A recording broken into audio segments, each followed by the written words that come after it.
Welcome to the oral session, Historical Data from Nuclear Test Monitoring. This is T2.5. We have 3 oral presentations in this session. And I welcome the speaker of the first session presentation, which is Kevin McKay. And the co-author, Ina Sokolova, is also present in this meeting, so she can also take questions. And now I give the floor to Kevin. You can start, please.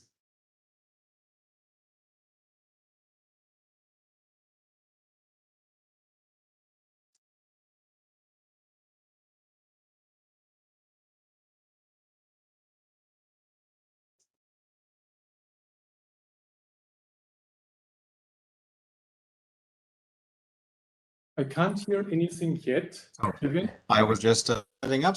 Thank you. Good. So, myself and co-authors would like to present this talk to you today on analysis of historic seismograms from Central Asia, Asian stations of the Chinese nuclear test from the Lop Nor test site. This project was a collaboration between the Institute of Geophysical Research of Kazakhstan and Michigan State University.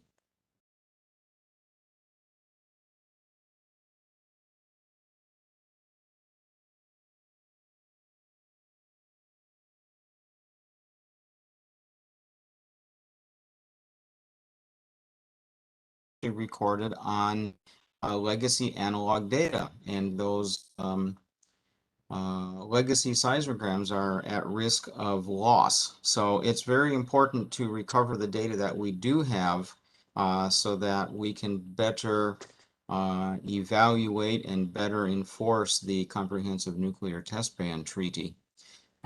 It's very critical to understand the data that we have and not lose it. As such, we decided to take a look at the Kazakhstan and Central Asian stations for the Chinese Lop Nor test site. The Lop Nor test site is located approximately 600 kilometers from the Kazakhstan border. So it's at regional distance. Throughout history, in China, they detonated 48 nuclear tests, including 3 surface, 19 atmospheric, and 26 underground.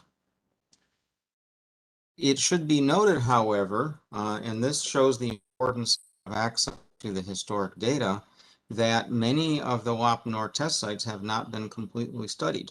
In fact, within the International Seismological Center Bulletin, only 28 of those tests actual arrivals. And in fact, until 1990, data from Central Asia, Kazakhstan, and Kyrgyzstan was never submitted to the ISC for the Lop Nor tests. So what we've actually done is access the historic data to conduct the first analysis with these stations of the Lop Nor tests as recorded in Central Asia, which are at regional distances. So we accessed and utilized several different networks. In 1961, the Institute of Physics of the Earth established the Complex Seismological Expedition in Talgar.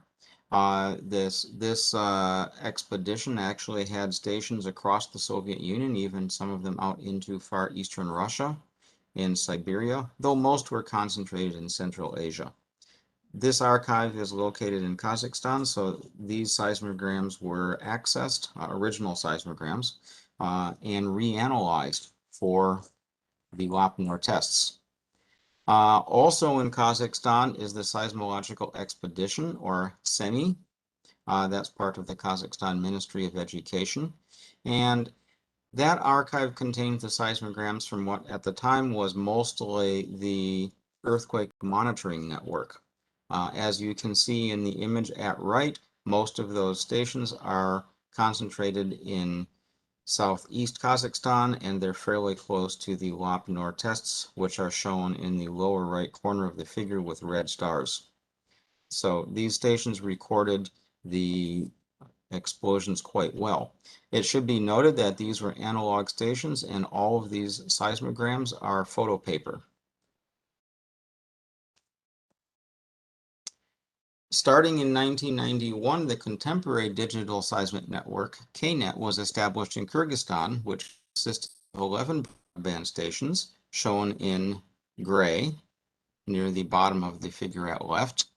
And starting from 1994, the digital seismic network of KZNet opened in Kazakhstan, which is shown by the white triangle. So these are digital stations. We also, in conjunction with analysis of the analog photopaper stations, we also did reanalyze the digital waveforms. Interestingly, one station, Talgar, which is shown in white down here near the bottom of the left figure, also operated a microbarograph. And this recorded the atmospheric explosions from the Lop test site between 1962 and 1976. These signals were also recorded on photopaper, and we have also interpreted those along with recovery of the sensor response for this study. There's a picture of the tunnel into the station at Talgar where the microbarograph operated, as well as photographs of some of the different microbarograph sensors.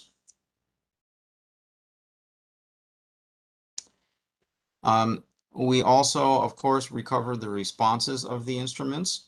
Generally, the analog stations are a mix of SKM and SKD sensors, the SKM being short period with a fairly peaked dominant frequency. The SKD is a long period sensor with a much broader response. So we analyzed both of these seismograms.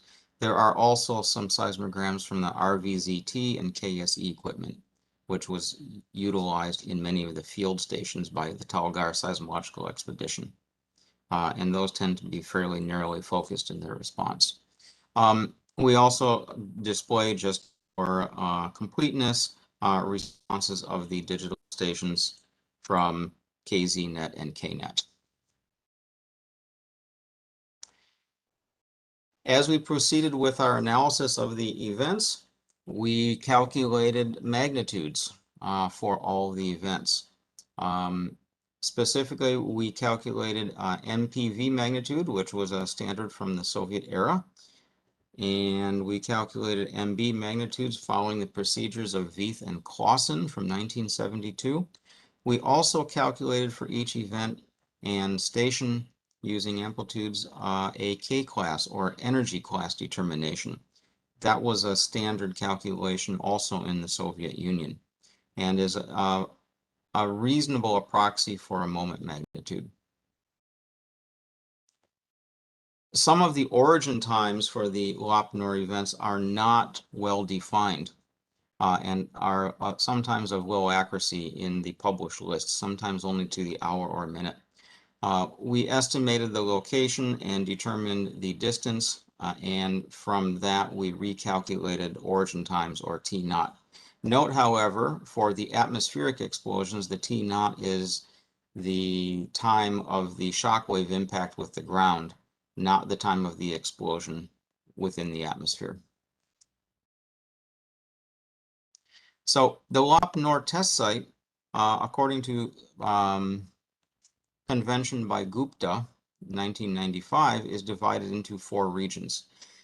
In the southeast, there is the atmospheric test zone, in this case referred to as D. Then there are 3 zones for underground testing. Zones A and B used horizontal shafts, and zone C used vertical shafts. The image at right shows the location of the first Chinese nuclear test in the atmosphere from 1964, both in a historic image at center and a modern satellite image at right. Within the atmospheric test zone, 22 nuclear tests were conducted. 3 of them were at the surface and 19 were actually at elevation, with many being airdrop. The location below shows the locations according to Gupta. However, some of the events were actually significantly further away and seismically located, so we have moved them close to the visible targets on the satellite imagery just for our distance calculations. So in fact, within Kazakhstan, the networks actually recorded the atmospheric tests rather well. In the upper right, there is a seismogram of one of them. This would be the 28 December 1966 test. The seismogram reads right to left, and we can see a fairly good P arrival in here, as well as a few other phases as you look at the seismogram. So there is certainly data there, and I would like to note that this is data that is not in ISC. At lower right, we can see an example also leading right to left of one of the microbarograph recordings from the station in Talgar. So this data was also analyzed in our study. The horizontal test ranges, in this case for zone B, for the horizontal shafts, we were able to locate on satellite imagery slope failure that are associated with the emplacement and the detonation of two of the tests that were underground. These were probably two of the earliest underground tests in China. So at least ground truth location is fairly easy to assign there, as we can see the surface impact. At right is the horizontal test range, test A. In this case, we have estimated the locations based on the tunnel portals and moving the epicenters to the closest tunnel, assuming the tunnel reaches a distance to maximize overburden. Lastly is the borehole test range, zone C. In this case, we also moved the reported location slightly to where we could see the boreholes on the satellite imagery. Note, however, we did not do a special study seismically to correlate these. We basically moved them to the closest point. And this was for determination of distance back to our stations. Kazakhstan recorded the underground tests quite well, as did Kyrgyzstan. At the lower right, you can see one of the examples. This was from a short period SM2 sensor in Talgar. The seismogram also reads right to left with our P arrival here.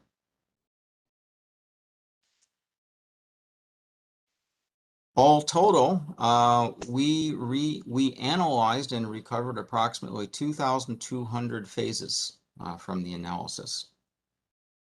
The table at lower right depicts the number of phases named that were recovered, including PN, PPG, SN, SLG, and LR. The dominant phase where we recorded the most was our PN with 715 measurements. So this is a fairly significant data set, and the two upper figures show both the regional and the teleseismic raypath coverage of our analysis. Kevin, sorry, you need to wrap up soon. The time is over, actually. Okay. Sorry.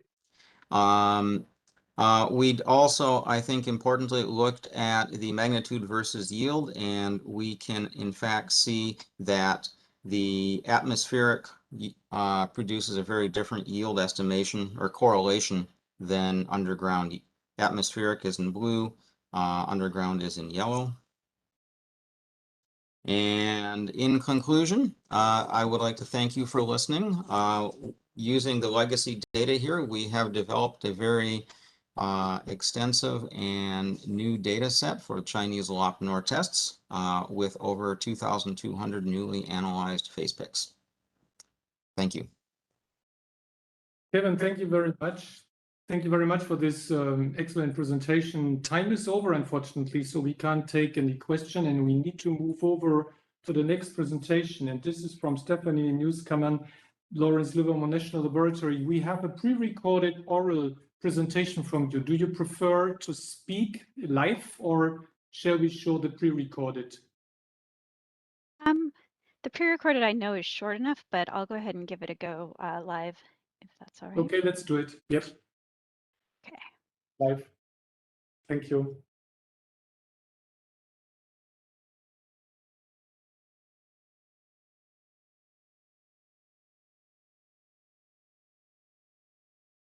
Now we see your slides. Thank you. Awesome. Awesome. So welcome to my talk, Using Historical Data to Improve Analysis of Nuclear Testing. I'm Stephanie Nuskaman. I'm a staff scientist at Lawrence Livermore National Laboratory in Livermore, California, where I've worked for almost 10 years with NARAC, which is the National Atmospheric Release Advisory Center. I've recently had the opportunity to pursue a PhD in nuclear engineering at the Air Force Institute of Technology, where I'm working with my advisor, Dr. John McClory, as well as my mentors at Livermore listed here, Dr. Greg Spriggs, Dr. Kim Knight, and Dr. Lee Glasgow. This talk will present an overview of my research topic, which focuses on using the high-resolution digital scans of the films recorded during the U.S. atmospheric nuclear test program in the 1940s to 1960s to improve our understanding of nuclear mushroom cloud behavior.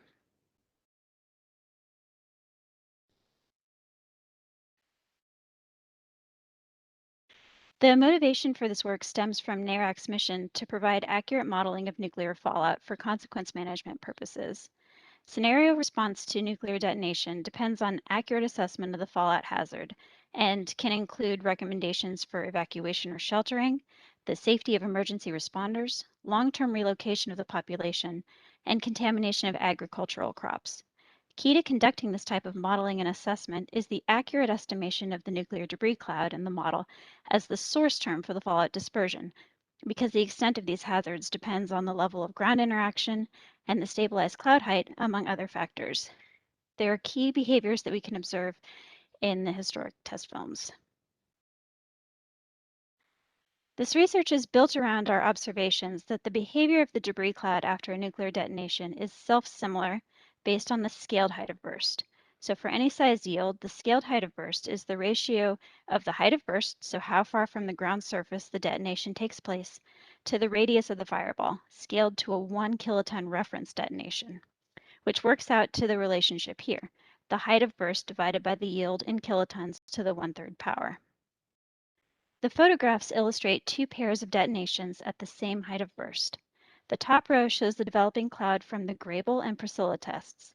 Here, the energy released in the Priscilla test was more than twice that of Grable, but the clouds show remarkable structural similarity. When you look at their scaled heights of burst, they're almost identical. Considering the Hidalgo and Rushmore tests in the lower row, we again see very similar cloud formation behavior for releases with yields that vary by more than a factor of 2, but again with similar scaled heights of burst.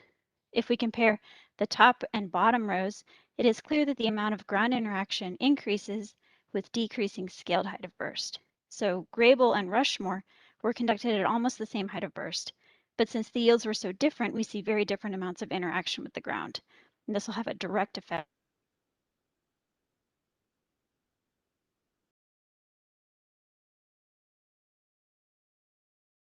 We lost you. We can't hear you. The connection seems to be broken.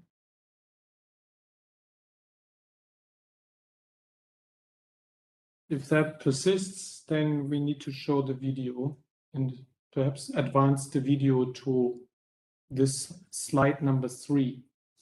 Can we do this? So please share the video because it doesn't look good for getting her back.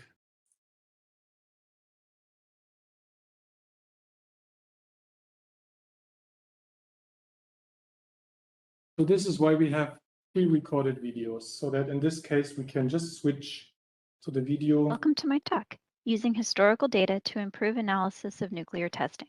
I'm Stephanie Nuskaman. I'm a staff scientist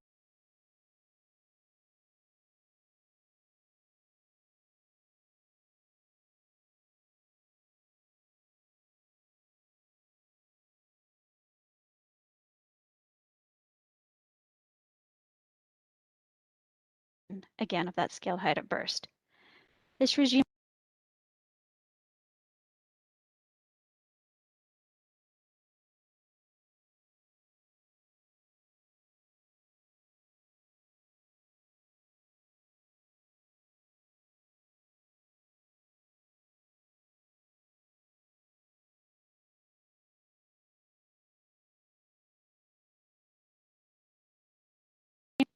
Welcome to my talk, Using Historical Data to Improve Analysis of Nuclear Testing. I'm Stephanie Nuskaman. I'm a staff scientist at Lawrence Livermore National Laboratory in Livermore, California, where I've worked for almost 10 years with NARAC, which is the National Atmospheric Release Advisory Center. I recently had the opportunity to pursue a PhD in nuclear engineering at the Air Force Institute of Technology, where I'm working with my advisor, Dr. John McClory, as well as my mentors at Livermore listed here, Dr. Greg Spriggs, Dr. Kim Knight, and Dr. Lee Glasgow. This talk will present an overview of my research topic, which focuses on using the high-resolution digital scans of the films recorded during the U.S. atmospheric nuclear test program in the 1940s to 1960s to improve our understanding of nuclear mushroom cloud behavior.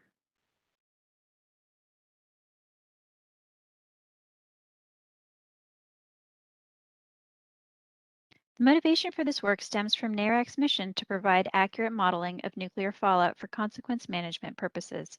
Scenario response to a nuclear detonation depends on the accurate assessment of the fallout hazard, including recommendations for evacuation or sheltering, the safety of emergency responders, long-term relocation of the population, and contamination of agricultural crops. Key to conducting this type of modeling and assessment is the accurate estimation of the nuclear debris cloud in the model as the source term for the fallout dispersion, because the extent of these hazards depends on the level of interaction with the ground and the stabilized cloud height, among other factors. These are key behaviors that we can observe in the historic test films. This research is built around our observations that the behavior of the debris cloud after a nuclear detonation is self-similar based on the scaled height of burst. For any sized yield, the scaled height of burst is the ratio of the height of burst, so how far from the ground surface the detonation takes place, to the radius of the fireball, scaled to a 1 kiloton reference detonation, which works out to the relationship here, the height of burst divided by the yield in kilotons to the 1/3 power.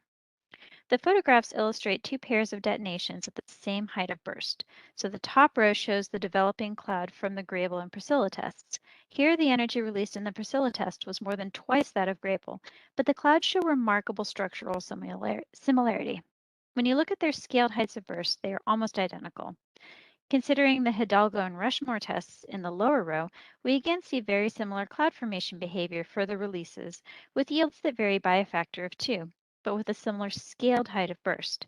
Comparing the top and bottom rows, it is clear that the amount of ground interaction increases with decreasing scaled height of burst. So Grable and Rushmore were conducted at almost the same height of burst, but since the yields were so different, we see very different amounts of interaction with the ground. This will have a direct effect on the radioactive hazard and dispersion resulting from these two events. The atmospheric tests were conducted at a variety of scaled heights of burst, and this project aims to utilize films from this range of testing conditions to build toward a better understanding of the source term used in fallout modeling. I will investigate how the historical atmospheric test films can be used to inform our understanding of the late cloud behavior of nuclear detonations and answer questions such as when does the bulk of the environmental material enter the fireball, and how does that change with the underlying surface type and scaled height of burst?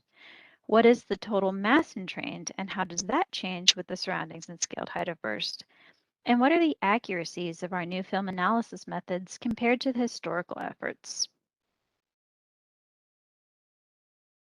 Taking a closer look at the cloud behavior with scaled height of burst, it becomes very clear that the level of interaction with the ground is key to the evolving cloud and the final shape of the debris at the stabilized cloud height, that is, after the buoyant rise of the debris has stopped.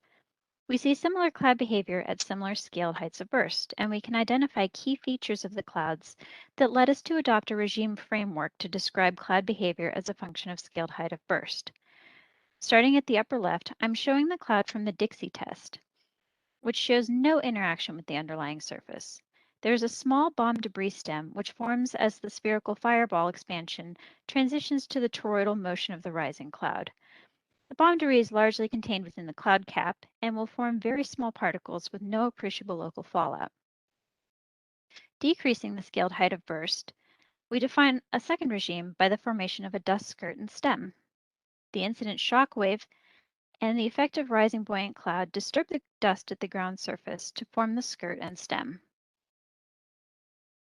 The material in the skirt and stem will be radioactive due to neutron activation of the surface material. However, the dirt stem and the bomb debris do not interact in this regime, so it does not include fission products from the bomb. Continuing to decrease the scaled height of burst, there will be a regime where these stems do interact, and then a regime where the bomb debris starts to be mixed with the surface material. This regime is interesting. There is a range of scaled height of burst where the reflecting shock from the ground surface will interact with the cloud to form this double cap feature. In this regime, there's mixing of the lofted surface material with the bomb debris cap, but to a lesser extent than in subsequent regimes. So this lower row shows detonations which result in a dirt and bomb debris that are mixed throughout the cloud. In the final two, there's much more direct interaction with the ground. And we can see cratering in the center regime here. The final images in the bottom row show a shallow buried detonation. So we do see a debris cloud breaching the surface, and we do get this base surge of material. We see that the final cloud behavior can be categorized by the scaled height of burst. This is also true for the early cloud evolution. The early cloud behavior and material entrainment are key characteristics which can be observed in the atmospheric test films and used to validate higher fidelity detonation modeling.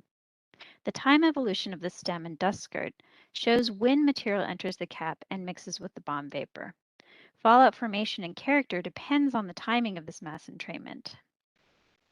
Higher fidelity simulations, such as those produced by Livermore Red Hydrocode's Miranda and AL3D, are being used to corroborate the correlations that we're observing in these film data. The images are from an AL3D simulation of the Grable test, which shows the evolution of the early cloud and the entrainment of surface particles on the left. The colors represent particle size, and the results can show us how that material is being lifted. The image from the Grable film on the right shows a similar overall structure at this point in the simulation. So I showed an example on the previous slide where we have high fidelity simulations being compared to the films.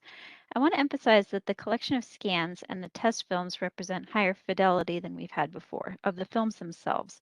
So combined with digital tools, we can get better measurements of cloud position and dimensions with time than has been previously possible.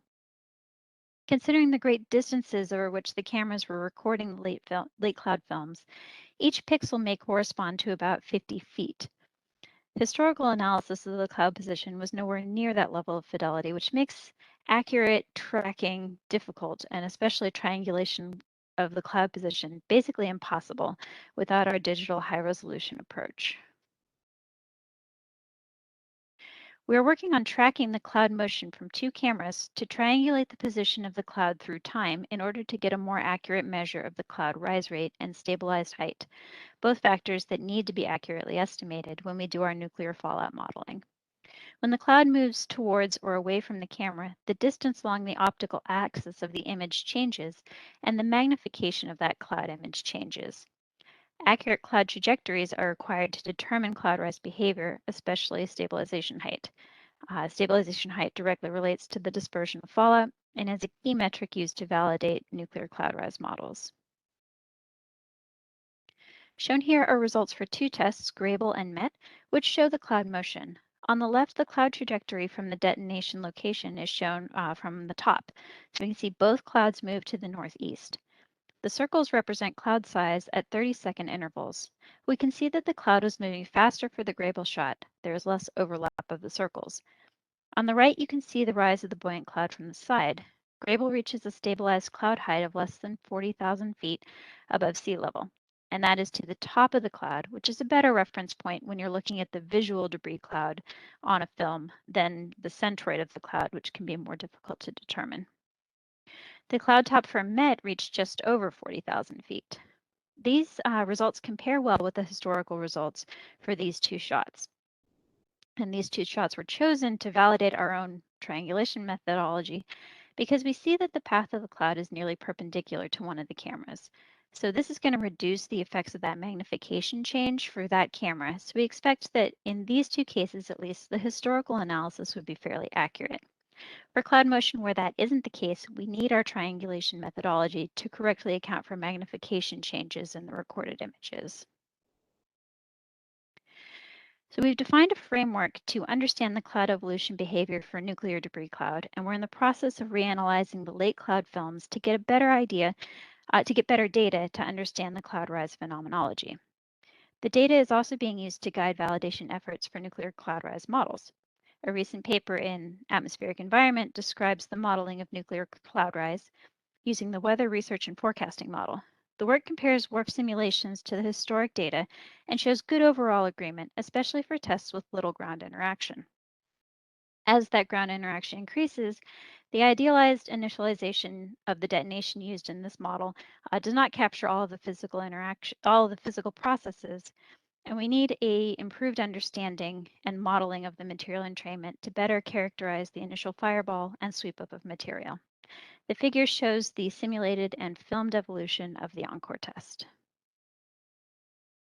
So in conclusion, reanalysis of the nuclear test films will enhance our understanding of nuclear detonation effects. The regime framework reveals patterns in cloud behavior and can be used to understand when the bulk of environmental material enters the fireball. The historic atmospheric test films can be used to extract accurate measurements of nuclear cloud trajectory and height after U.S. nuclear test detonations. Accurate cloud rise data will help validate nuclear detonation modeling. Thank you for your attention. Thank you very much, Stephanie. And do we have you back online for answering a question? I believe so. Can you hear me? Oh, wonderful. Yes, I can hear you. I'm so sorry about that. No, don't worry. It worked well because thank you that you did your pre-recorded video submission so we could make use of it. I have one question for you, and this is how does your work could be made relevant for CTBT monitoring? And I'm considering that the particle size is probably very important, and the fallout in the near environment will leave the cloud soon, but the smaller particles can be transported on over longer distances and reach stations, the IMS stations at thousands of kilometers of distance. Did you look into particle size at all? We haven't yet, although again, that falls nicely into the regime framework because if you don't have that interaction with the ground, we can expect that smaller particles to be formed. And so you get that global fallout phenomenology rather than sort of the more local stuff. So if you are lower down to the surface, of course, you're going to get mixing with whatever that surface type may be. So obviously the higher your detonation, the more likely you are to see it in terms of this global effect. Thank you very much. I think your work is absolutely innovative and important for tricky monitoring. So thank you for your presentation. I would like to motivate the audience to type in questions and not on the last minute, because then it may be too late for me to transmit to the authors, and questions can still be raised to all authors. I guess we have about 3 minutes time at the end. Now I turn to my own presentation, and since I have this dual role, I prefer to just show the pre-recorded video and stay here as convener. So please, I'm looking forward to looking at my own presentation. Thank you very much for joining me for this oral presentation at SNT 2021. An overview on historic atmospheric radionuclide monitoring data associated with nuclear test explosions conducted between 1964 and 1996. I want to point out that the data set that we get here comes from publications on remote detections that are associated with a specific nuclear test. And remote means outside of the test area, possibly somewhere else on the same hemisphere. It is well known that we have experience with the international monitoring system with detecting nuclear tests, specifically in 2 cases announced by DPRK. In 2006, radionuclides were observed, and also in 2013. Radioactivity observed was associated clearly with the nuclear test that was conducted sometime earlier. That was a late release. In 2006, it was a rapid venting, and in 2013, a delayed release. And there are some studies that think that also for the test on 6 January 2016, there's a high likelihood that the isotopes detected may have come from the DPRK announced test. So we have some experience, but not much on detecting radioisotopes from nuclear tests. So it would be of benefit to have a larger base of data that are related to nuclear tests and that were observed at systems that are similar to the IMS systems today. And yes, there have been already some publications recently using historic observations of radionuclides emitted from nuclear tests. Most of these are relevant for on-site inspection because they are about a radioactivity detected close to the ground zero. One publication is also relevant for international monitoring systems stations, and this is on the Wigwam underwater nuclear explosion and the question which IMS systems could have detected releases from that historic test. There is also a study about underground nuclear tests at Nevada and the releases that were reported from these tests. And some lessons learned are described here. One is that in case of rapid venting, clouds were observed at a height of up to 4 kilometers. So not as high as for atmospheric nuclear tests, but quite high actually. Another lesson learned was that many tests that were reported were detected offsite. That means offsite of the Nevada test site area. And another lesson learned was about the activity quantity released. And many of these tests have released activities that are high enough to be observed from IMS stations.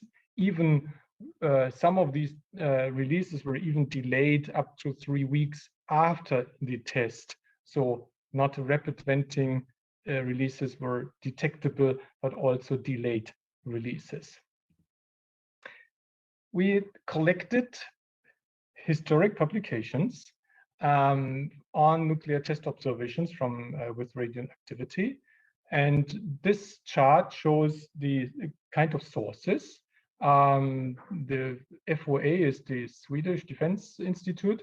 And then there were several companies publishing about this, state institutions, laboratories, also universities, and in cooperation between universities and state laboratories. Here is the histogram that shows over the time the number of detected tests in orange and the number of publications in gray. And you see that most of these tests were in the 1960s and 1970s, and only few tests were described with their reported observations in the 1990s and 1980s. What you also can see here is that the publications have typically a delay from the time of the nuclear test. And here you see on the right the chart that shows the number of years that the published papers were coming after the test occurred. So typically it took 2 or 3 years, maybe 4 years. That's the maximum of the delay. And some papers were published even 20 years later or beyond. So in total, we have publications statistically evaluated here. In the meantime, we have collected more papers. But these 30 publications have reported about 35 distinct nuclear tests that were observed. And some of these papers are about multiple observations, and other papers report only about a single test. So the number of the pie chart shows the number of publications on the same nuclear test. Half of the papers is about one test, and has just one paper that reports about the test. In orange, you see 28% of tests were reported in 2 papers, and 3% of tests were reported in 4 different publications, and detected it 4 different locations. The number of tests detected by country and type is shown here in the histogram bar chart. So for some countries, many tests were observed and reported, and for other countries, less. Then the type of tests, atmospheric, underground, and cratering, is marked by the 3 different colors, and the share is shown on the pie chart on the right side.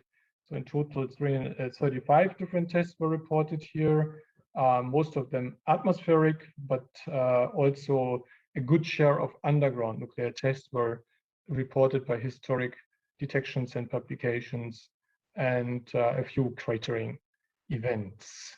What were the measurement methods? So initially, most radioactivity from nuclear tests was detected in fallout. And this was either wet deposition like rain and snow, or it was dry deposition like swipe samples.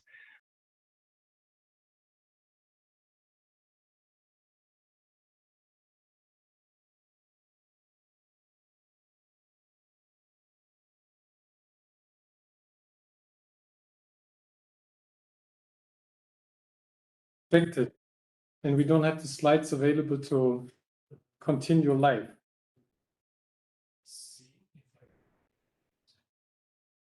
So I don't know exactly what happened right now. The video broke. Didn't complete. So we are trying to check whether we can run it to the end.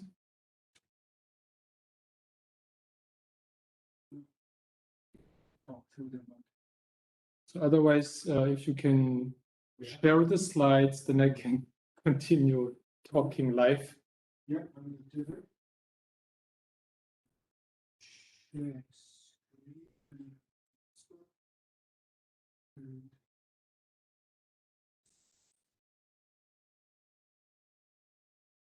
You have it.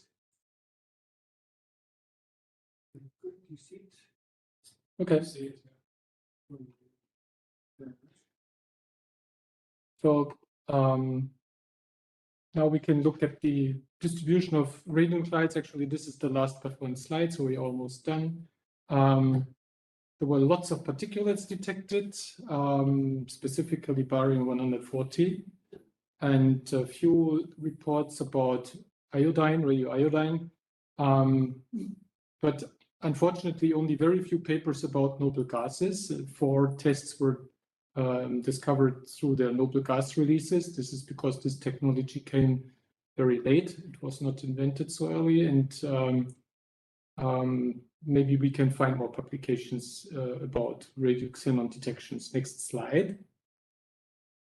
This slide shows statistics analysis in its form of a cluster analysis of the 74 publications. In the statistics that I showed before, I used 30 publications. We have already found 44 more. And here you see the keywords that are in the metadata to these publications put in by our librarian. And you can see how the metadata keywords are connected to each other in the different publications. So I think this is a nice way of getting an overview of what isotopes are often reported in connection to others and locations and so on. So I think that was the last slide. Show me the final, please. This is the conclusion. So this presentation shows that there is an unexplored treasure of historic nuclear observations associated with nuclear test explosions, and this could be valuable for realistic case studies on identifying the source of an event that is of relevance for CTBTO radionuclide monitoring for different reasons, for demonstrating performance and validation of specific methods like expert technical analysis methods. It's also about identifying the challenges, whether one can really detect something about background and things like this.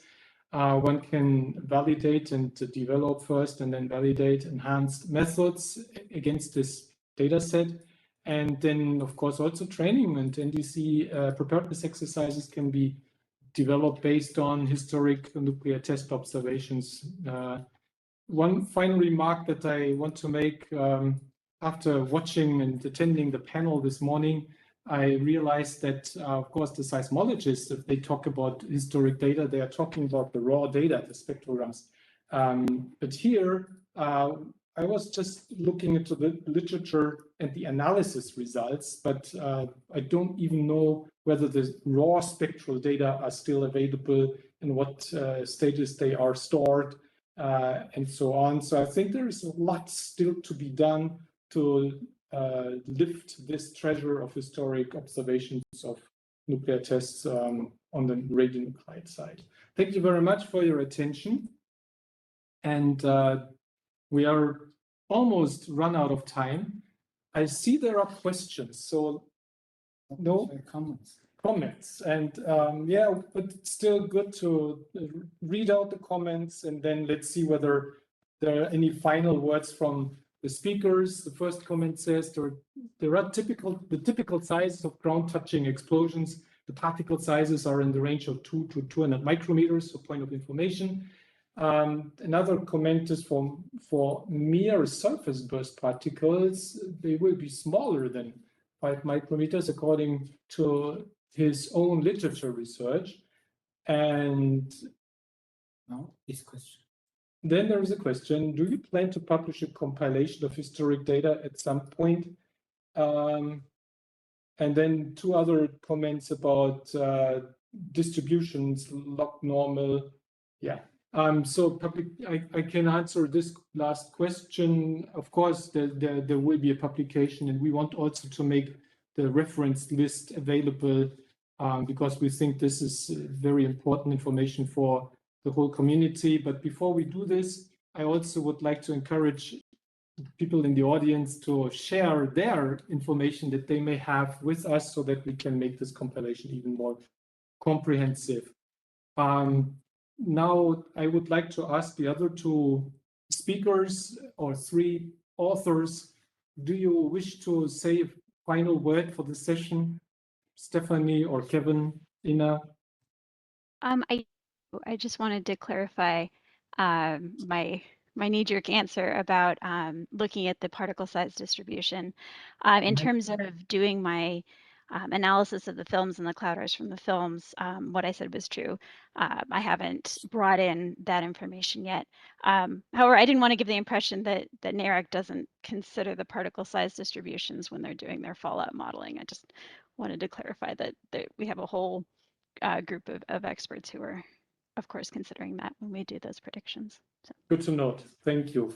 Any other final comment, closing sentence? I think for speaking for Ina and myself, we are working on a formal publication with this data set, and hopefully there will be additional information available to the community from resulting from our research. Thank you very much. So let me announce and tell you again that tomorrow there's a poster session for the same topic. E-poster roundtable will be from 9 to 10 Central European time. So thank you very much for attending this meeting. Thank you, Boshue, for assisting with collecting the questions. And thank you very much for the whole technical team that supported this session. Thank you very much.